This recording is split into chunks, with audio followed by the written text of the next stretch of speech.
বাংলায় প্রথমবার বিজেপি সরকার গঠন করায় দক্ষিণ দিনাজপুর জেলার বালুরঘাটে দেখা গেল উচ্ছ্বাসের ছবি। বিজেপি সরকারের শপথ গ্রহণকে কেন্দ্র করে সাধারণ মানুষের জন্য বিনামূল্যে যাত্রী পরিষেবার উদ্যোগ নিলেন শতাধিক টোটো চালকেরা। শনিবার বালুরঘাট বিধানসভার কামারপাড়া ও হিলির তিওর এলাকায় প্রায় ২০০ জন টোটো চালক বিনামূল্যে যাত্রী পরিষেবা দেন। প্রতিটি টোটোর সামনে ফ্রি পরিষেবা লেখা ব্যানারের পাশাপাশি ভারতীয় জনতা পার্টির পতাকাও লাগানো ছিল। এদিন কামারপাড়া ও তিওর এলাকা থেকে যাত্রীরা টোটোর মাধ্যমে নিজেদের গন্তব্যে পৌঁছলেও তাদের কাছ থেকে কোনো রকম ভাড়া নেওয়া হয়নি। কোথায় যাচ্ছেন আপনি? বাড়ি কোথায়? বাড়ি আপনাকে এই টোটো কি ফ্রিতে নিয়ে যাচ্ছে বিনামূল্যে? কি জন্য নিয়ে যাচ্ছে বিনামূল্যে? কেমন লাগছে? ভালো লাগছে। কি কারণে ফ্রি ফেয়ার পরিষেবা দিচ্ছেন মানুষকে? আমরা দিচ্ছি, আজকে নতুন বিজেপি সরকার আমাদের হচ্ছে। কতজন এই পরিষেবা দিচ্ছেন? কতজন? মোটামুটি 100 বেশি হয়ে যাবে। কোথা থেকে কোথায় যাচ্ছেন? বালুঘাট যাচ্ছি, তিরমানি যাচ্ছি, হিলিতে যাচ্ছি, নপাড়া যাচ্ছি। কোথায় থেকে? তিওর থেকে সব জায়গায় যাচ্ছি।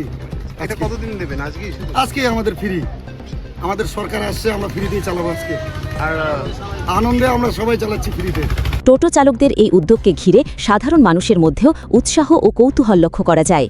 বিজেপি সমর্থক টোটো চালকদের দাবি, রাজ্যে নতুন সরকার গঠনের আনন্দে তারা এই বিশেষ পরিষেবার আয়োজন করেছেন।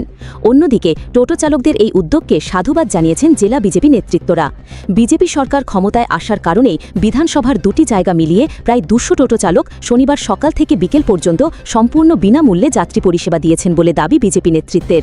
তাদের বক্তব্য, এই টোটো চালকদের সকলেই বিজেপির সক্রিয় কর্মী নন, তবে তাদের মধ্যে অনেকেই দীর্ঘদিন ধরে বিজেপিকে সমর্থন করলেও ভয়ের কারণে প্রকাশ্যে তা বলতে পারেননি। দেখুন, বহু প্রত্যাশিত যে ভারতীয় জনতা পার্টির যে সরকার আজকে আর প্রতিষ্ঠিত হচ্ছে বাংলায়, এই জন্য সমস্ত স্তরের মানুষ যেমন খুশি, সেই খুশিতে সামিল হতে বালুরঘাট বিধানসভার তিওর এবং কামারপাড়ার প্রায় শতাধিক টোটো তারা নিজেরা সিদ্ধান্ত নিয়েছে আজকের দিনটা তারা পাবলিককে ফ্রি সার্ভিস দেবে এবং এই একটা বিশেষ দিনে তারা বিশেষ দিনকে আরো স্মরণ করে রাখার জন্য মানুষের কাছে আরো বেশি করে এই দিনটা যাতে মানুষ যাতে মনে রাখে, তার জন্য তারা এই কাজ করছে। আমরাও ভারতীয় জনতা পার্টির পক্ষ থেকে সেই সমস্ত টোটো চালকদের ধন্যবাদ জানাচ্ছি যারা আজকে এই মহান কাজটা করছে। দেখুন, ভারতীয় জনতা পার্টির টোটো চালক ছিল বলে খুব বেশি ছিল না, কিন্তু অন্তর থেকে সবাই বিজেপিকে ভোট দিয়েছে, তার মানে অন্তর থেকে তারা সমর্থক ছিল। তো আজকে তারা সামিল হয়েছে জন্য আমরা বলবো যে তারা বিজেপিকে ভালোবাসে, বিজেপির কর্মী না।